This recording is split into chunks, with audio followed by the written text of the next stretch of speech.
नमस्कार, स्वागत है आपका पीताम्बरा परिवार में। आज हम एक महत्वपूर्ण वीडियो लेकर के आए हैं उन लोगों के लिए जो लोग अप्सरा साधना या यक्षिणी साधना कर रहे हैं या करना चाहते हैं। आज इस वीडियो के माध्यम से आप लोगों को जो मंत्र बताया जाएगा उस मंत्र का आपको कितना और कहाँ जप करना चाहिए और उसका जप करने से क्या फ़ायदा होगा, ये हम विस्तार से आपको बताएंगे। अगर आपको यह वीडियो अच्छा लगे तो लाइक और शेयर कीजिए। जो लोग अप्सरा साधना कर रहे हैं या करना चाहते हैं, जो लोग यक्षिणी साधना कर रहे हैं या करना चाहते हैं, ये वीडियो उन लोगों के लिए है। पहली बात, कई लोग हमें फ़ोन करते हैं और कहते हैं कि हम छोटी साधना की दीक्षा लेकर के आगे बड़ी साधनाएं करना चाहते हैं। अब ये छोटी साधना क्या है? उनकी नज़र में अप्सरा या यक्षिणी साधना एक छोटी साधना है ताकि वो करके वो अपने आध्यात्मिक मार्ग पे आगे बढ़ सकें। मनुष्य योनि में अगर आप हैं तो आपको बता दें कि साधनाओं में कुछ भी छोटा बड़ा नहीं है, बस बात है आपकी रुचि की। साधनाएं, महासाधनाएं, ये सब हैं, लेकिन आप क्या चीज़ पहले करना चाहते हैं ये आपके ऊपर डिपेंड है। यदि आप सोचें कि अप्सरा साधना या यक्षिणी साधना आप इजीली कर लेंगे और आपको जल्दी सिद्धि हो जाएगी, तो आप ये बिल्कुल ही गलत सोच रहे हैं। कोई भी साधना छोटी बड़ी नहीं है, क्योंकि हमसे ये सभी आत्माएं उच्च ही हैं, या हमसे ये सभी देवी, चाहे अप्सरा है, यक्षिणी है या अन्य देवियां हैं, वो सभी उच्च ही हैं। बस जो तामसिक किस्म की साधनाएं हैं, भूत प्रेत पिशाच यक्षिणी डाकिनी शाकिनी, कुछ यक्षिणियाँ इस निम्न श्रेणी में आती हैं, उनकी बात हम नहीं यहाँ पे कर रहे हैं।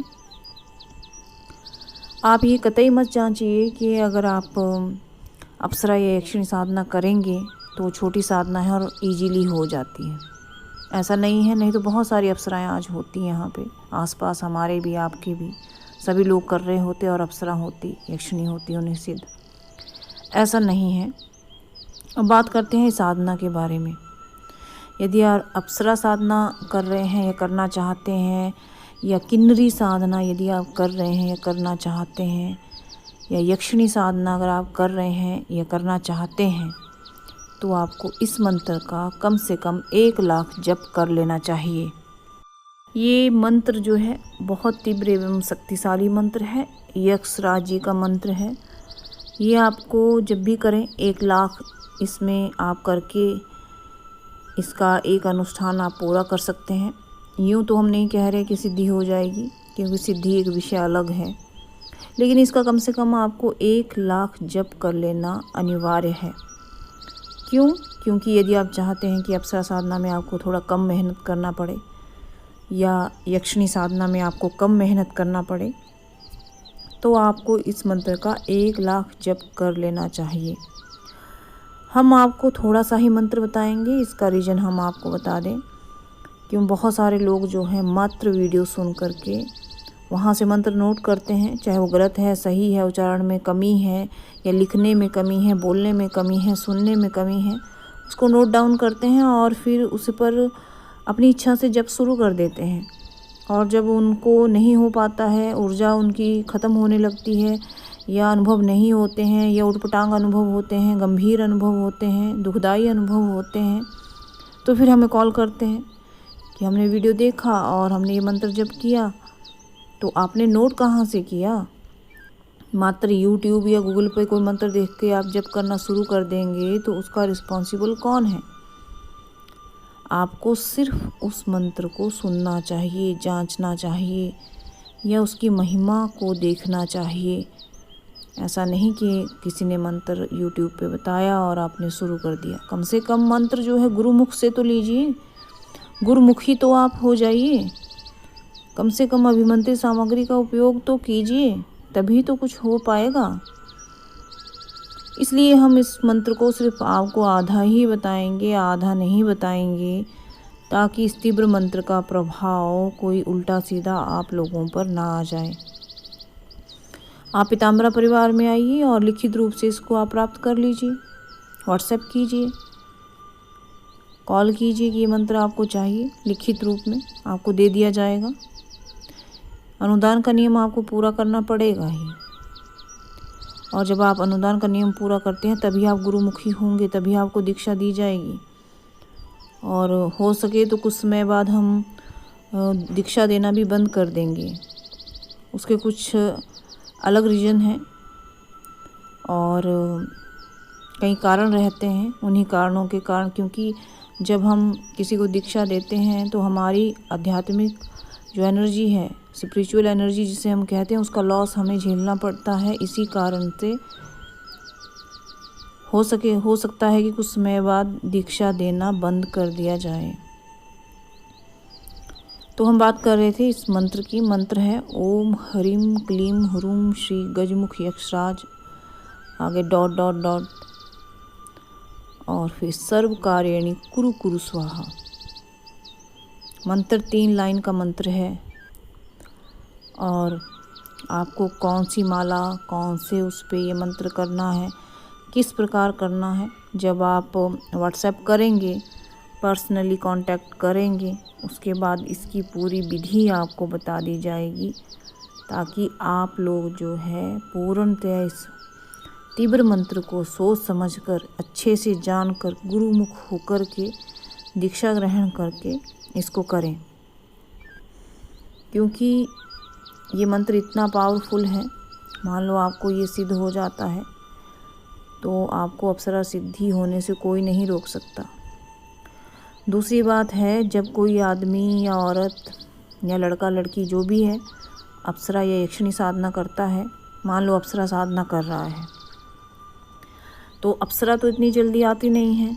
ऐसा नहीं कि आपने 31 दिन की, 21 दिन की, 11 दिन की साधना की, अप्सरा आपके पास आ गई, नहीं, ऐसा नहीं होता है। तो फिर होता क्या है कि जब भी आप अप्सरा साधना करते हैं तो आपके आसपास कुछ सूक्ष्म आत्माएं होती हैं, कुछ प्रेत योनियाँ होती हैं, कुछ अन्य योनियाँ होती हैं।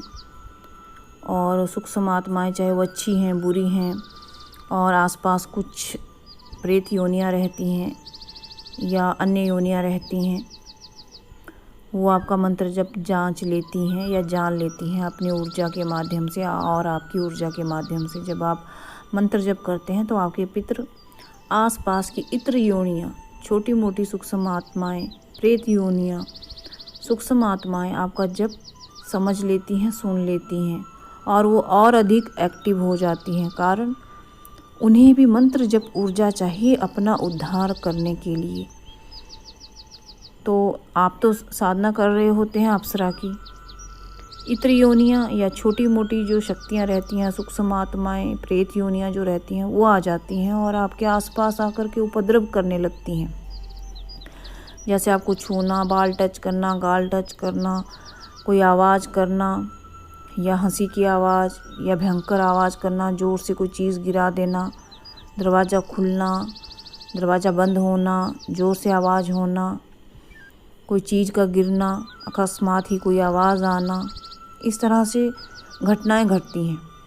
मतलब कि वो आपके आसपास आकर के अपने होने का एहसास दिलाते हैं और उपद्रव करते हैं। तो इसका अर्थ क्या हुआ कि अप्सरा को आपने बुलाया, अप्सरा तो आई नहीं, क्योंकि आप अप्सरा मंत्रों का जप कर रहे हैं, लेकिन जो आपके आसपास की जो सूक्ष्म या इत्र योनियाँ हैं वो आ गई। उनको अब आपसे क्या चाहिए? उनको चाहिए आपके मंत्र शक्ति की ऊर्जा। वो ऊर्जा के लिए वो आपके आसपास आ जाती हैं, जिससे कई बार आपको सुनाई देता है जब वो उपद्रव करती हैं, जैसे आवाज़, उनका टच करना आपको दिखाई देता है या महसूस होता है। धड़ाम की कोई आवाज़ आ जाती है, दरवाज़ा खुलता है, बंद होता है, तो आप डर जाते हैं, कई बार मंत्र जप भी छोड़ देते हैं। तो जो आज हमने आपको मंत्र बताया है यक्षराज जी का, इस मंत्र के स्मरण मात्र से ऐसे उपद्रव नष्ट हो जाते हैं, ऐसी इत्र योनियाँ स्वयं में ही नष्ट हो जाती हैं मात्र इस मंत्र का स्मरण करने से। मंत्र के अनुसार ज्वाला मालिनी की आन के साथ यक्षराज का आवाहन भी जरूरी है, तभी आप किसी अप्सरा साधना में या यक्षिणी साधना में शीघ्र सिद्धि प्राप्त कर जाएंगे।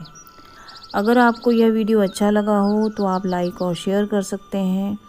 आप 11 बजे से 4 बजे के बीच में कॉल कर सकते हैं। फ़ोन कई बार हमारा बहुत बिजी जाता है, तो आप दोबारा ट्राई कर सकते हैं या व्हाट्सएप पे मैसेज कर सकते हैं। आपको कभी ना कभी व्हाट्सएप पे तो आंसर हम कर ही देंगे, लेकिन तामसिक साधनाओं के बारे में बिल्कुल नहीं। अगर आपको यह जानकारी अच्छी लगी हो तो आप लाइक और शेयर कर सकते हैं। ये मंत्र हमसे आप लिखित रूप में प्राप्त कर सकते हैं, तभी आप इसका जप कीजिए। और ये जो आज हमने आधा अधूरा आपको मंत्र बताया है, ये सब आपकी सेफ्टी के लिए ही है। आपसे निवेदन है कि इस वीडियो को शेयर करें। धन्यवाद।